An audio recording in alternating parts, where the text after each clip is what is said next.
Hey guys, got a fun one for you today, the Ruger Wrangler. Come check this one out with me. Well, before we get started, don't forget to check out our friends over there, Work A Day Custom Gun Leather, custom made to order. Go ahead and check them out. So like I said, we're going to be checking out the Ruger Wrangler. So this is actually a very nice piece.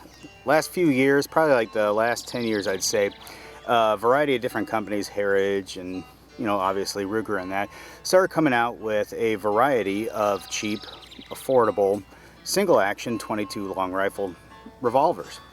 And this is just another one of those. Now this is not an exact single action army clone. Ruger in typical fashion has to make things their own way. So this is not going to have half cock notch like some of the other ones.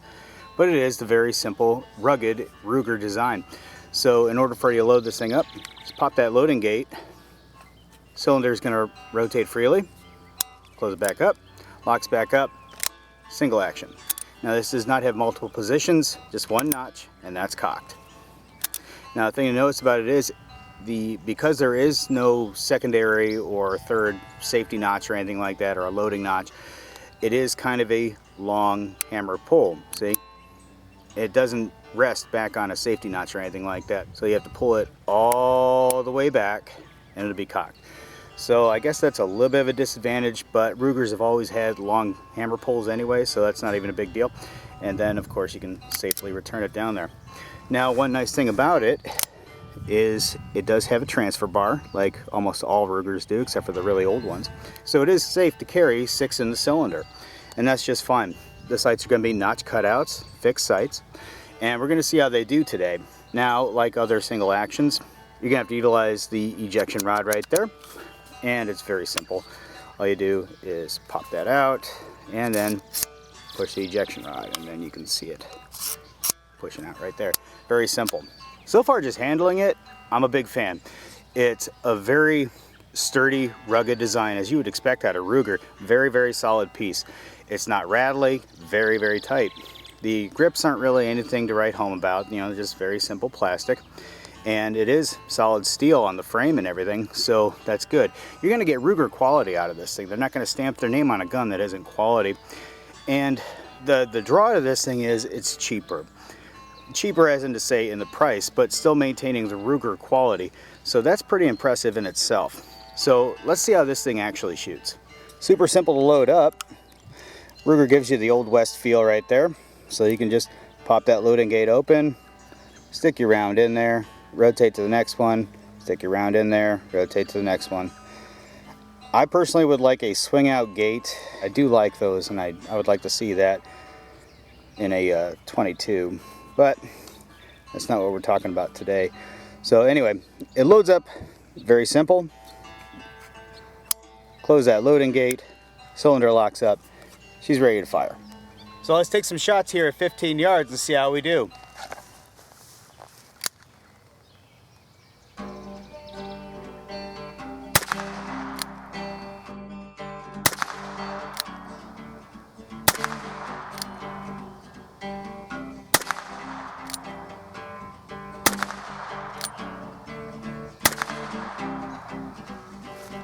That's 6. See how we did? And there's 6 quick shots right there. Every single one of them decided they wanted to go left. So if you have a gun like this one that's got fixed sights on it, that could be a problem. Because if you have a consistently left shooting gun, or if it went in a different direction, you're stuck with it. So then you kind of have to figure out your Kentucky windage. So let's paste up the target and take another volley at it. Alright, so that's 6 quick shots right there. I gotta be honest, I'm not particularly impressed. I'm especially not happy that they all drifted left like that. With this thing being fixed sights, that's kind of an issue right there. Now, one thing I'm already seeing as I'm trying to kick the shells out, because it's a freely rotating cylinder, you got to be kind of methodical about getting that ejector rod into the cylinder, because there's no clicks on there. Listen, there's no clicks there to guide you to the next chamber. So with it being freely rotating, you're gonna have to take that extra little bit of time. So fast reloads and unloads, I don't know, probably not so much. But I'm gonna get it loaded back up with another 6, and we'll take another volley at it. All right, let's be a little bit more deliberate about this.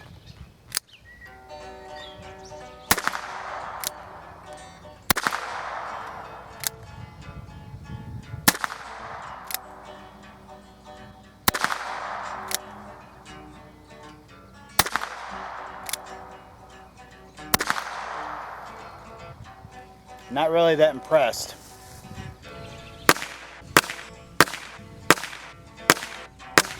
And at 15 yards, that's 6 slow aim shots. And it's about the same result as the last one. I'm honestly, I'm not very impressed. Let's give the devil its due. Let's give it the benefit of the doubt though. Maybe it doesn't like 15 yards. Maybe I'll bump it up to 10, and we'll take into consideration this is an unshot gun. Maybe the barrel's breaking in. So at what point do you start to make up for the shortcomings of the gun, and when do you start making excuses for it? We're gonna see it at 10 yards.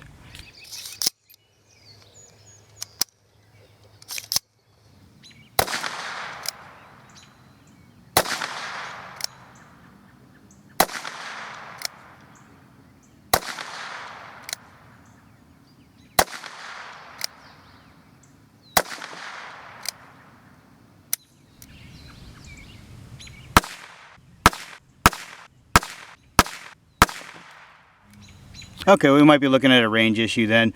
First 2 shots, threw a couple of them wild here. The other ones are dialed in pretty good. So 10 yards, okay, we're doing a lot better at 10 yards. So, you might even consider that more practical, 10 yards. So let's see, that's what, 30 feet? Yeah, okay, you can reasonably make that argument. So in the name of fairness, let's give it one more go at 10 yards. It's looking a little bit better, so range might have been the issue. They are 22 long rifles after all. Now that I'm shooting it a little bit more, I'm starting to see some of the shortcomings of this pistol. It's pretty good quality on its face. I mean, the build of it's very solid, it's nice. Practicality of it's not really present. My biggest issue is with that cylinder though. I like having something pretty simple that I can just move it over to the next chamber, punch it out, move it to the next chamber. This one I gotta be more concentrated on it, which is a little bit of an annoyance, but it is what it is. All right, let's give it 6 more at 10 yards, and then we'll go from there.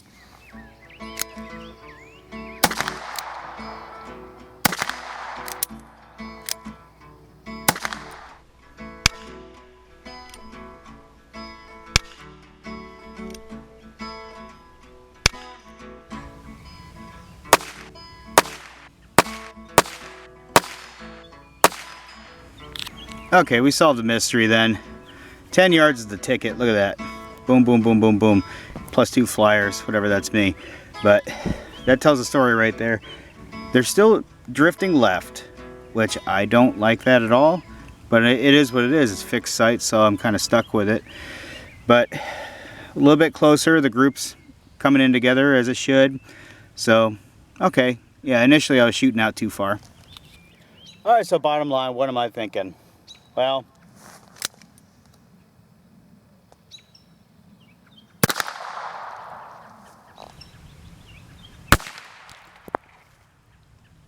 it'll shoot. I don't know. I think it's got its faults in its places.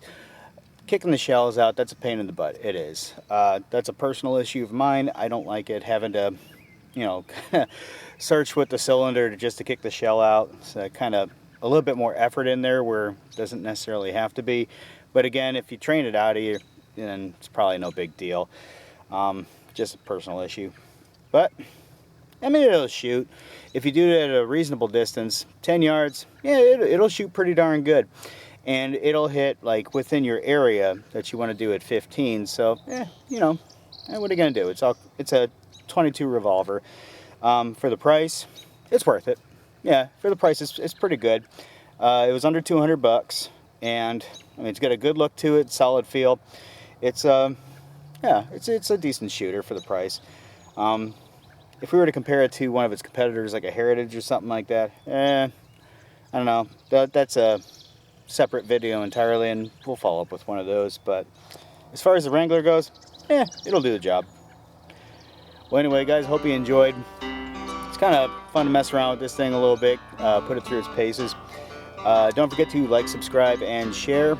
And don't forget to holler out in the comments, tell me what you think, what you want to see next, etc., etc. Until next time.